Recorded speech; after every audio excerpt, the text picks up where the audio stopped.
Okay, hey, let's get started. Good morning and happy Friday. Happy May 29th. It's a beautiful day, at least here in the southern part of the state. Thank you for joining us on our monthly Money Talks webinar. This is the DPI-PALOOZA episode of Money Talks. Lots of DPI data this morning. So this is going to be a good one for a change. So let me introduce our usual talented co-host team. Good morning, Brian. Good morning, Andy. How you guys doing? Good. I'm great, Mike. Uh, Well, we're almost here, right? It's almost the end of the school year. I'm looking at this cartoon. I was talking to Brian before we started, and yeah, it is for me. There was nothing greater as a kid than the last day of school, especially around fourth grade, fifth grade, sixth grade. It was the greatest thing ever. So, um, and as an adult, it was probably pretty close to the greatest thing, greatest thing ever. Get everybody out of the building. Give it some peace and quiet for a change. Hey, we got a pretty action-packed agenda here, so I think we're gonna dive right in. I want to mention that Ann Chapman and Danielle are both with us, mostly to correct whatever misstatements I may come out with this morning. So, good morning, Ann. Good morning, Danielle. But here's our uh, our talented panel, along with our usual disclaimer. So, as far as we know, no one's ever actually gotten fired by relying on what we say here on Money Talks, and we are especially proud of that. So we're going to try to, keep that record going. So, as far as we know, you're okay. Everything that we say has been thoroughly vetted by the Money Talks research team at WASPO, which as you probably know, works in a secure bunker deep below the WASPO building in Madison. So you can trust that we're right, unless we're not, but we usually are. So here's our super exciting agenda for this morning. We're going to talk a little bit about the state budget surplus deal that wasn't, and a little reflection on what really happened in the 25-27 state budget. Not too much time on that. And then some certain to be a problem. We've got all kinds of some certain issues. We're going to talk about the special ed proration for this year and next year, and the high cost proration. Those are updates from DPI. The July 1 equalization aid estimate, that's only like a month away, which seems crazy.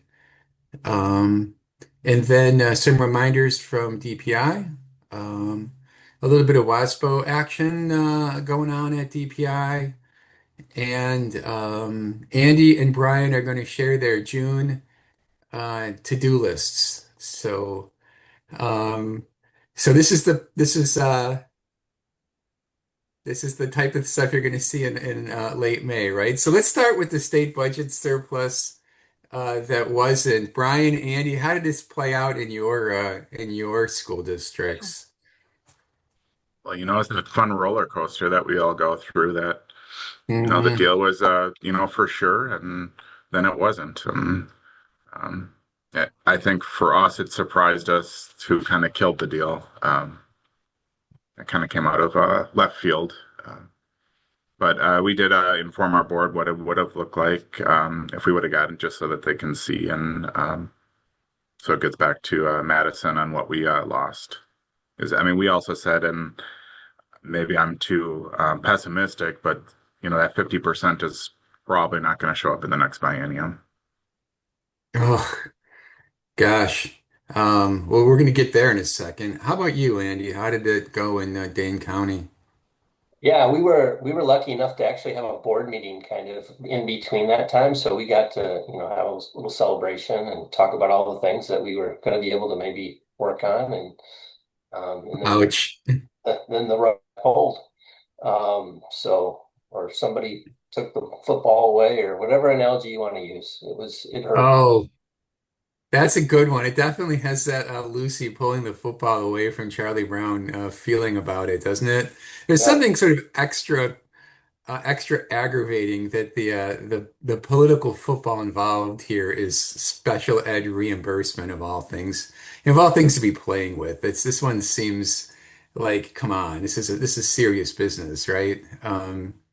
So yeah, that was just really um, super frustrating. And since that deal fell apart, there's been some folks have been asking like, well, will they come back and reconsider? Will they come back into session? And we can't say never, but I think it's incredibly unlikely that the Assembly or excuse me, the Senate would want to come back and reconsider a vote. Um, I just don't see what their motivation would be. Uh, um, so I would not hold out any hope that that's likely to happen.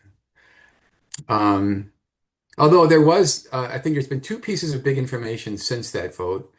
One was just the other day, the Marquette Law School poll came out and said that there was like 80% support in that poll for actually doing the surplus deal. Of course, this is after the fact now, and I suppose it's not terribly surprising that when asked if you want a tax credit or a tax rebate, people are going to say, hell yeah. But still, 80% was a shockingly high level of support, I thought. Um, so you can find that report online. And by the way, that same entity, Marquette Law School poll, um, Charles Franklin is the director. He was our keynote at Spring, which many of you probably saw. Just a reminder that all of the slides that Charles Franklin used with Anne in that presentation at Spring, those slides are all on the WASPO Go app. I think they make for a really good sort of copy and paste, maybe for a summer presentation to your board, especially if you're looking at like a November operating referendum. So just a reminder that those slides are out there, and this new survey result is out in the. You can just Google it, and you'll find it pretty easily.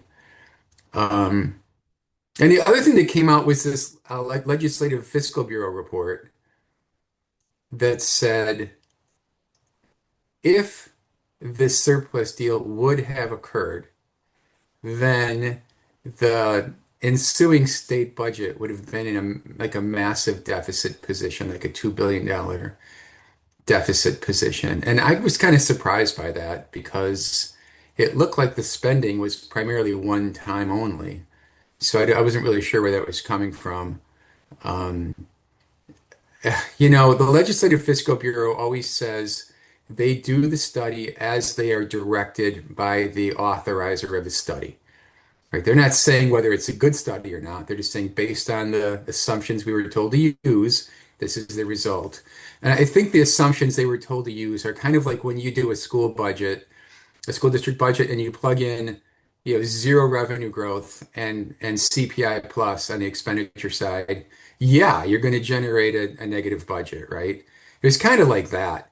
I think maybe that study may have been authorized by some people who were trying to do a little, cover your backside on that vote to turn down the surplus deal. So anyway, that's out there as well. For me, I think you got to take that study with a grain of salt. So anyway, I think this battle is over for the current year, and it was, yeah, super frustrating.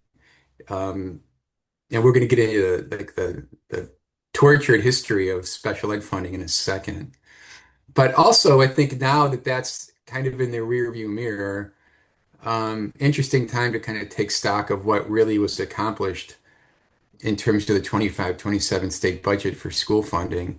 It's kind of like kind of bleak, when you step back from it. Um, we had a, a revenue limit increase per pupil that was below CPI. again. I think that makes 18 years running. I think it goes back to 2009-11. Um, Zero increase on equalization aid either year, this year or next year. And the big win was supposed to be special ed funding. And that turned out to be a lot weaker than we thought when it was, prorated down for some certain funding. So it's kind of like, geez, uh, that's the best we can do. So I think the reason I mention this, it certainly does set us up for 27, 29 to be a little more assertive. I should say a lot more assertive. I think there's a big IOU out there with the state legislature for, basically jerking us around on special ed reimbursement, among other things. And it's like, how about funding the revenue limit at least CPI, once every 20 years or so? So I get a little feisty this morning, but it was kind of like, man, it's just, we can do better, I guess is my opinion. So I'm encouraging everyone to kind of shift focus and start talking about what we can do, like at WASBO and SAA, to get ready for the next go around. So, all right, that's the end of my speechifying for this morning. Um, let's talk about the what really happened. This is the update from DPI. We have two DPIs. We have Department of Public Instruction, and we have Department of Pete's Information, which of course is Pete Grender, Pete the Predictor over at Verona, who is always running the numbers and is always like deadly accurate. So, but this information actually comes from the Department of Public Instruction. So let's talk about the special ed reimbursement after all. Confused? I wouldn't blame you. Let's see, per the state budget, we were supposed to get reimbursed at 42% for current year eligible costs. Then DPI prorated down to 35%. But then the surplus deal said it might go up to 50, but that failed. So we ended up at, and this is the real number, 38.3886. Yeah, And Mike, when you go out to four digits past the decimal, you're just showing off, right? Go and ahead, Mike, Andy. there was one point I think we were actually above 50%. You forgot that step. So Oh, that maybe, yeah, that's right. There was the bill 1176 bill that had us up to 60%. So yeah, it's been quite a journey, but it's going to be 38.38. So I guess that's better than last year, but if that's the only win, it's not much of a win on special ed categorical. Um, we were warning everybody, right? Don't budget 42. So I hope you listen to us. Um, um, Otherwise, you're going to have kind of a wicked adjustment here. So the department will true all this up, right? In the next couple of weeks. Yeah, they've been paying you out at 35. So in June, you're going to get this big correction. It's not as big a correction as we would have wanted. And then we got to talk about next year because per the statutes, it's supposed to be 45% reimbursement. But again, it's not going to get there because it's budgeted on some certain basis. So our prediction is use 39.40 at the highest for next year. So I don't know. Did you guys have already created at least a draft? I don't know if you've got it in front of your board yet, but what position are you in for next year? from a proration perspective, we're using 39 right now. It's Are you? still early in the season, and so we'll see where we are with everything enrollment and things, but we're going to keep 39 for now. Okay. Yeah, we're still at 39 too. I mean, I may go up to 40 or maybe 41, but probably not much higher than that. Okay. Yeah, if we put this on one of these new prediction markets, I think we could make some big money on this on predicting DPI reimbursement rates. Don't you wish you could do your own budget on a some certain basis? I just wish you could say that, the employee, well, sorry, it was some certain. So we're prorating your last check. Have a nice summer. This some certain business is driving me crazy. It's like an excuse for sloppy budgeting. It just drives me nuts. So central to our advocacy for next time is get comfortable with some sufficient. Um, we really gotta prioritize that. It's just making me nuts. Okay, so then the other proration that this also came from DPI just the other day. A lot of the districts have high cost special ed claims in, right? And that too gets prorated. And for the current year, those will get paid out at around 31.5%. Do you have any claims in? You guys file, Andy or Brian? You file high cost? You We bet. did. Yep. Yeah. So, again, this is a case where it's advertised one way, but the reality is something different. So this program is a change for next year, right, Brian? High cost, no. The reimbursement's supposed to go up to 90% because they added more money in, but um, obviously it won't be at 90%. Yeah. Okay.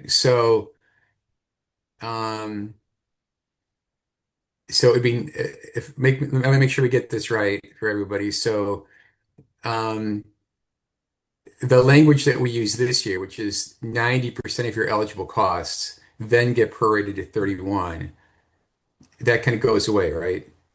Um, for next year, it would be just eligible cost at 90%, Yeah, but prorated. but then prorated. What would you guess? I would guess like I'd go down to 50 if I was budgeting for this. Yeah, probably 40 to 50. Yeah. You know, Because I think a lot of, go ahead. the issue we have is WASBO is doing too good of a job with their special ed academy. So if WASBO could back off of that, maybe Andy and I could get a little bit more money on high cost. Well, you couldn't give Danielle a bigger compliment if you tried. Um, yeah, I went to one of the early special ed academies at I think this one was at Stevens Point. And I had the same feeling, Brian. I'm watching. There were a lot of districts in the room who were like, "Wow, we didn't even know about this." And I thought, well, okay, that proration is going to be, significantly more discounted than it has been, but all good, right? So Mike, just to give a little teaser, I mean, high cost you can do just like the individual student, or you can do program based. And really, what districts are finding out if they do program based, their reimbursement goes up. Um, their eligible costs go up a lot Yeah. compared to just looking at that, one student that's placed in an outside placement that might be $100,000, which is an easy one. But you can get a lot more kids if you look at it on a program based, which you So, can all learn about in the special ed academy. Danielle, if you want to turn your microphone on, we're repeating the special ed. It's kind of like special ed accounting academies again for 26, 27. You know the dates on those? Give me 2 seconds and I can get them for you. Yeah, they're going to be in Eau Claire and Pewaukee. So two different locations this year. I'll find those dates and I'll put them in the chat here in just a minute. Okay, appreciate that. So yeah, there's some change here. We might as well. It's hard to keep up with all these changes. So if you get a chance to attend one of those special ed, I mean, there's just a lot of money on the table. The districts that really know how to do this well, um, you really benefit. This is special ed reimbursement is just one of those areas where it pays to know what you're doing, right? How it Right. interacts with grants and everything Yeah. else, right? I will say it is a lot more work, but you also get a lot more money. So, I mean, Right, nothing's easy to get more money. right. Yeah. Okay. So those are the big information pieces we really wanted to convey this morning. 38.38 on current year special ed reimbursement. That was confirmed by the department earlier this week.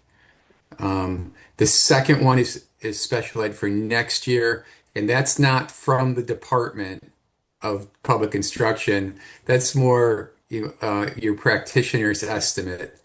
39-40% should be the highest you go. Forget about the state budget number. And then for more on high cost this year, 31. And then get to the academies if you want to know more about how to take advantage of that next year. Okay, anything else on these? See, I just No, want to say never doubt Pete Grender. He always knows. yeah, Mike, I just want to stress too, the special ed reimbursement from DPI. I mean, they weren't like sandbagging things with 35%. They just had an issue that all school districts didn't submit their stuff in time, you know. So there were still some stragglers doing um the annual so it's the annual report. Yeah. Yeah, that's it's we force ourselves to be nice to the department, right? We have to be. No, they're in a tough position. Yeah, because these calculations are based on last year's actuals. And if not, if school districts don't have their actuals in, if there's a hang up with their audit or whatever, then we all have to wait. And it's frustrating for everybody.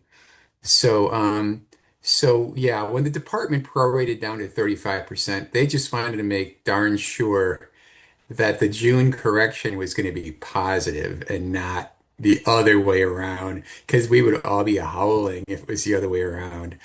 I totally understand their position. And okay, could they have prorated to 36? Yeah, sure. But I mean, which one of us don't hedge a little bit in our revenue projections, right? So, all right, we're gonna let him off the hook. So we appreciate Jennifer and Mike and all the folks over there. Okay, so July 1 equalization aid estimate. Just a reminder, if you haven't talked to your board about this already, it kind of sneaks up on everyone. You take a couple weeks of vacation or something in June, and then all of a sudden this story hits, and inevitably some reporter will call and ask. Just want to get this back on everyone's radar. There will be a July 1 equalization aid estimate. There's no new money in the pool. So be prepared for, not great news on your equalization aid estimate. I suppose with no new money, the variable there are just the existing district factors, right? Your property tax base per pupil and your shared cost per pupil. So, and that depends on whether you're positively or negatively aided and so on. So, um, I used to. I was in a district where we had board members who used to really like to, they were kind of business manager wannabes in some cases and really got into this stuff. And I found it was necessary in those conditions to prepare a little like press release ahead of time. So I could just drop the number in on July 1 and sort of kind of get ahead of the story. Just be prepared to deal with that. And also, with no new aid. Yeah, levies for October are already kind of destined to be difficult, aren't they? Yeah. The other thing I'd say is keep an eye on what's going on with the school levy credit for your district. Pete's got some stuff out there as well because there's no new dollars there either. So the pie's the same. It's just how everybody chops it up at this point. Right. Right. Yeah, so like for me on that report, we'll be getting less levy tax credit, which is different than it has been for many years. Oh, really? Yep. Okay. And keep in mind that's done at the municipality level, so it's not a number you talk about necessarily, other than you have in the past when it's been positive. So at least realize that that may have an impact. Okay. Yeah, we have in the past run school levy tax credit estimates, haven't we? For all the school districts. Yep. It might be time to do that again.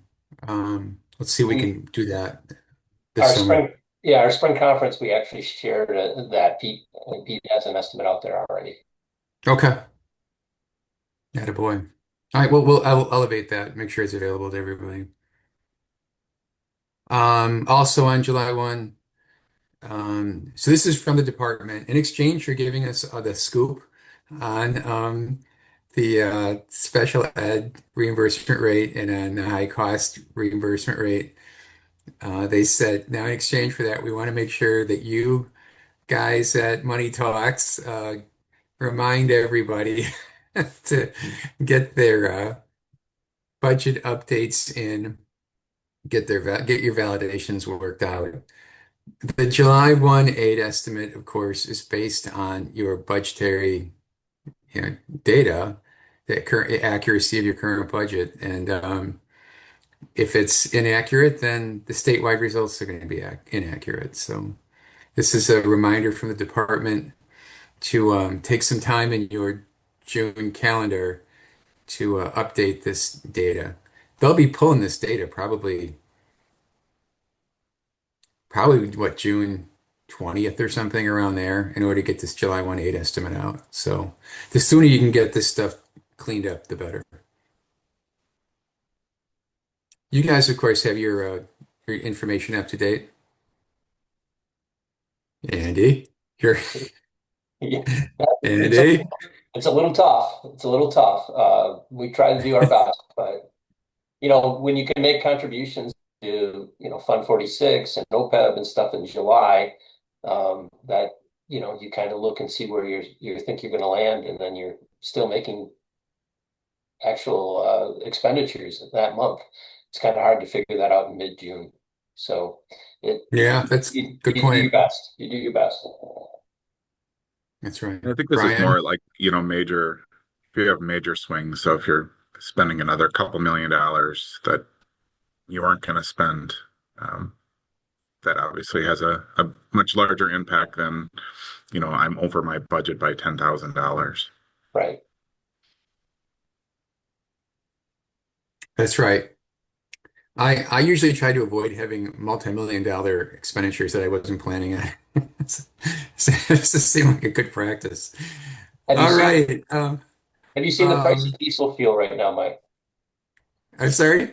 Have you seen the price of diesel fuel right now? Yeah, no kidding, right? It's really you should just be able to pay for that on some certain basis. Say, look, this is what we budgeted, so this is what you get, right? Um, yeah. It's not just the cost of diesel fuel, it's the cost of everything wherein diesel fuel is a contributing factor to the cost of the product, right? It's just that general inflationary pressure that comes from gas and oil. So, and you see that reflected in everything, especially food. Um, okay, so also in our relationship with DPI, we've got two initiatives going on from WASBO with the department. The department's been super helpful with us in getting these things moving. The first is professional standards for the school business office. We have a 5008 SBO license that you have to have a graduate degree to get that license. And we have at least three grad programs in the state, the leading one being Whitewater in terms of volume, where they're teaching to that um, to that license. And well, what are the standards? What drives the curriculum? And it was old and it was out of date and incomplete, and in our opinion, not very reflective of what school business officials really have to know and do every day. So this was a WASPO initiative, and Danielle led this up. Um, thank you, Danielle, and a committee of business officials where we created what we thought were very representative professional standards for the school business official.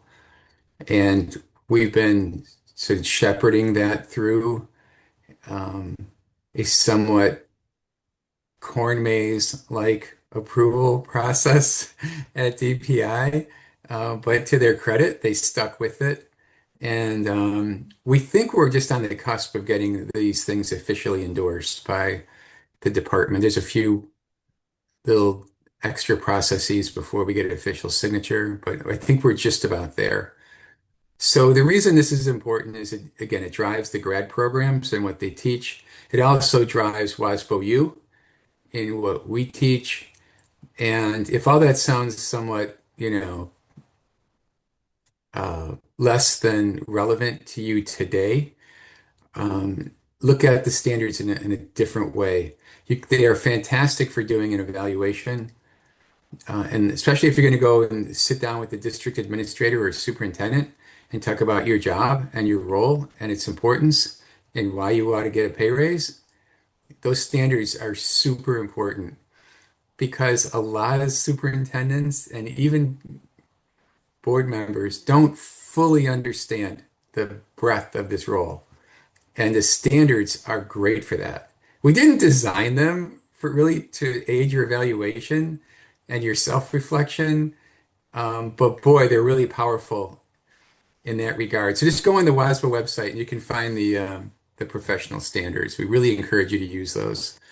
And they will transfer from being WASBO's professional standards to Wisconsin's professional standards. And that's a big deal. So great work by the standards team. And then we have this other initiative that is not as far along at DPI, which is a license alternative.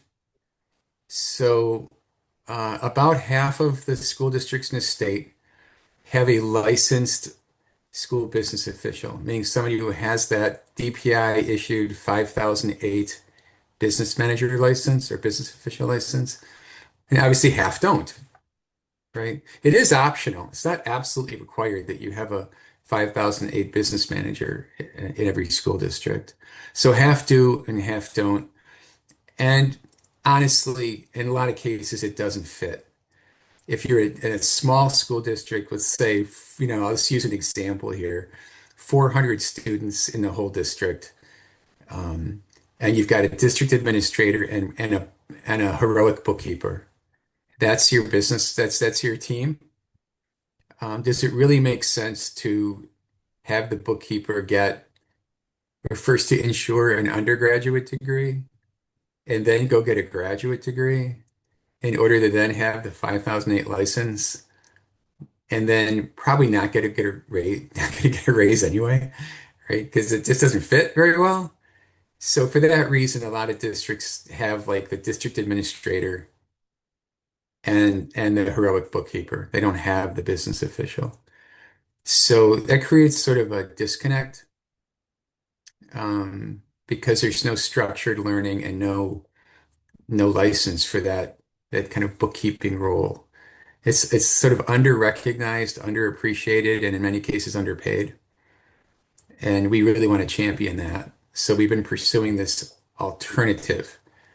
Um, and it's not meant in any way to compete with or to dilute the 5008 license. That we use that where it fits, but we want something for those situations where it doesn't fit. So that's probably, I don't know, Danielle, I'm what, at least a year away, maybe 2 years away. But I mean, Yeah. it's a long process. It requires all kinds of reviews and so on. But we're in the middle of it, right? Yeah, yeah, we're at probably closer to maybe to the start of it than the middle of it. It's hard I to say shouldn't because say middle. We are yeah, we are in the we're process. in the thick of it, yes, so to speak. But yeah, like because That's there's right. elements that the legislation and the governor and the state superintendent all have a hand in this.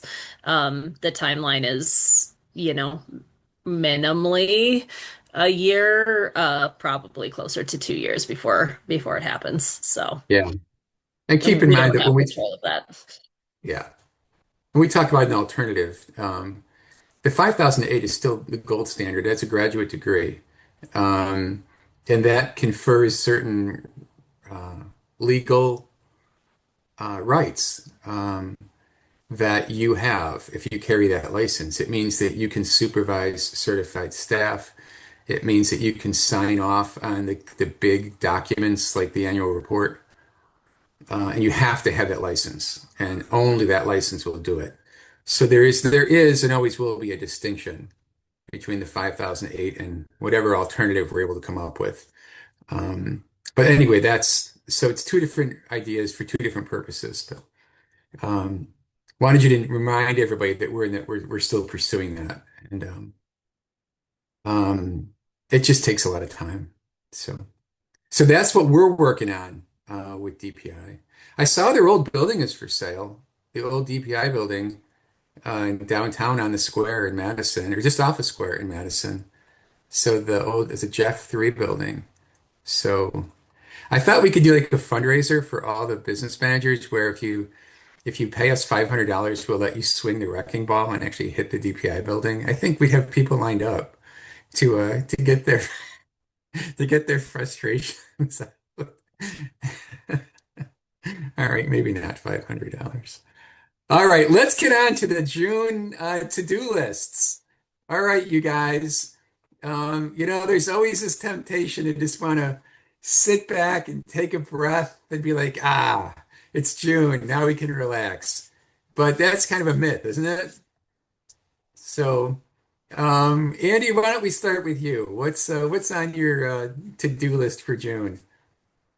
Probably the biggest thing is just making sure all the money that we need to get in the book bank, before June 30th is there so that we can record it and make sure that, the books are kind of balanced. So any leases or anything like that we need to collect. I mean, there's a lot of stuff that actually happens in July, but trying to hit the bank so you don't have to do accounts receivable and all that kind of stuff is kind of a main push for us for the most part.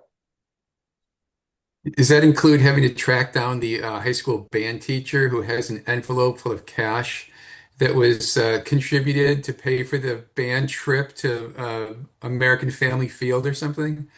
You got to do that before the last day of school, otherwise you'll never catch them. So that's before the end of June. Yeah. Yeah, okay. It Okay. happens in October for us.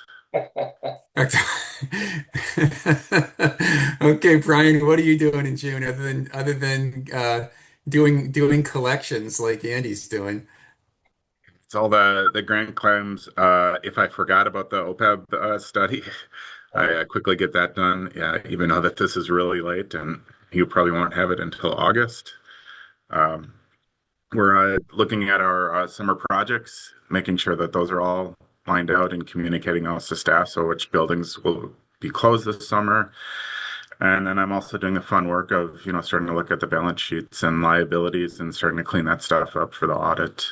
Thankfully, our audit's in August, so we have a little bit more time, but we're trying to get a little bit better at getting things cleaner earlier so it's not such a mad rush in July. Yeah. Do you have audit field work in June? We Are they don't, out no. doing testing? No. Okay. Okay. It's usually Well, August. yeah. The there was a study done by the LFB earlier this spring that pointed to um, how many districts were late, or the auditors were late and missing that. Is it December 15th deadline? I think it was. Um, and the number one impediment was not getting these OPEB actuarial studies done in time to let the audit wrap up and get the note written and all that. So yeah, you're right, Brian. It's already late, but better late than never, or better late than later on that OPEB study. Yeah, Mike, And I never had the DPI submitted audit on my calendar because it's like an auditor thing. And now we added it to the calendar because this last year they sent us the stuff to sign on the 15th, and I didn't sign it for like a week because I didn't know the Mhm. due date at that time. So then we were late, but it's on the calendar now that we know if we get it on the 15th, we'll sign it right away, and so they can get it submitted to DPI. Okay. Did you get a nastygram from the department? It's probably in the mail. Okay. Okay. Okay. And, uh, And then you got summer school to deal with, which is just Well, we have a it's a week. We have a week break, so we'll get done all the summer stuff in a week, and then we'll just get summer school on. And we try Well, to at put, least go ahead, Andy. well, I was just saying, we try to put summer school actually in the month of July. It's all in one fiscal year. So we're prepping in June, but it doesn't start until the week after the 4th or around after the 4th. So just to keep everything trying to be in the same fiscal year, which is a little bit of a trick, but that it works for us. Right. I always had to sort of allocate it, right? A little bit in June, a little bit in July, August. At least the registration process seems to be more automated. It used to be, lines of people out the door, out into the parking lot. And it was, of course, had to be 98 degrees and humid. And the moms are getting all agitated. And the kids are running all over the place. And of course, that was always the day that the custodian decided to wax the floors. So you couldn't actually go down the hallway. So yeah, it was just always total chaos. So, when we're trying to get ready for summer school. So my We sympathy to anybody who has to deal with that stuff. we did that a while ago. Now you have mom and dad and kid all with computers, all pushing the button enter, repeatedly trying to get in. So Right. it's just transitioned. It's much more comfortable, but A still different. stressful. That's right. At least it's the IT department's problem now, not the business office. So, all right. Well, anything else for the good of the order? Andy, Brian? The only other Just thing think, I was thinking in June that we probably should do, and it's just a recommendation, I'm pushing quite a bit lately, right, is kind of approving a preliminary budget if you don't do that ahead of time, just to have it in place by July 1. So that's one item I should have mentioned before. So. I Yeah, agree with that's Andy on that. so you have a June board meeting where you go for approval. Yeah, and it's not a super detailed approval. We've been using Right. projections from February, March because HR needs to get out there recruiting people. But yeah, just a kind of a preliminary approval so that it feels more like we have a plan since July 1, we're spending next year's dollars. That's right. Good for you. I appreciate you bringing that up. It's there's a difference between a household budget and a school district budget. The school district budget is actually the document that authorizes the spending, right? So, as an internal control, I think it's incredibly important to have a preliminary budget in place before July 1. I know that there's statutory authority that you can operate without it, but why? Why would you, right? The districts that drift until October to true up their budgets, or not, they're not even have a preliminary budget. It's a risky practice. So we understand that the June budget's going to be chock full of assumptions. You don't know your enrollment yet. You don't know your equalization aid. There's a lot of things you don't know, but educated guesses, right? And you put it together, and um, it's an inherently sound practice to have a good preliminary budget. So thank you for mentioning that. Yeah, and then Okay. the other big thing is purchasing. I mean, I know everyone cut off purchasing on, the tax day, like we do, and then there would be nothing else purchased from April 15th on. Um, so, everyone's doing it great. But if you do have some purchases squeak through, make sure that they get there before July 1st and they're put into use. Otherwise, they really should be a prepaid and put into next year. I know the auditors don't walk down our halls and see like boxes and boxes of stuff, but I line up all the computers in the hallway, Brian, and I push enter on all of them as I kind of go down so that they're all used. perfect. Yeah. Yes. We we used to just put up tape saying hallway being waxed, so the auditors couldn't get anywhere near it. All fill the boxes. Right. That's right.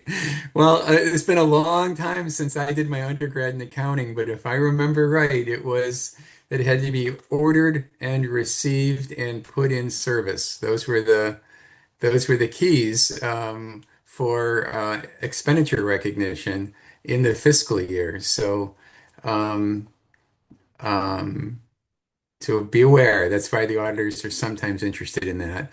I think for the most part, it's those issues are below their level of materiality for the audit, so they don't get super picky about it. But Um, yeah, it's not a good look to have all those boxes sitting on the dock. So, I mean, you authorize those budget dollars in the current year for a reason, right? So either use them or move them along. Okay. Let's see. I think that brings us to the end of our time and the end of our agenda. It's 9:15.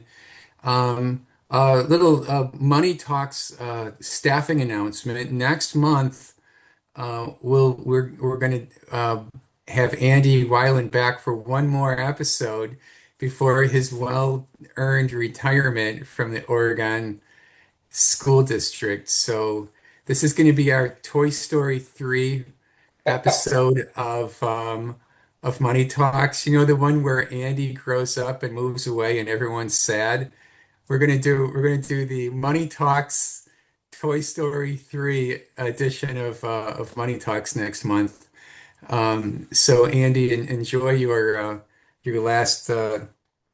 last month on the job here. I'm sure CISA 5 will be calling you to recruit you like they've been recruiting pretty much everybody else who retires in the state. So Well, uh, so there is look a out. there is the If, matter of if residuals for money talks, right? We got to work out. anybody who retires, the first thing on their checklist is WRS. The second thing is expect a call from Mike Coltis. All right. Hey, this has been a lot of fun. It's going to be a beautiful weekend, and we hope you get out and enjoy it. And we'll see you again. Oh, there goes Ross. We'll see you guys again. We'll see you again next month. Take care.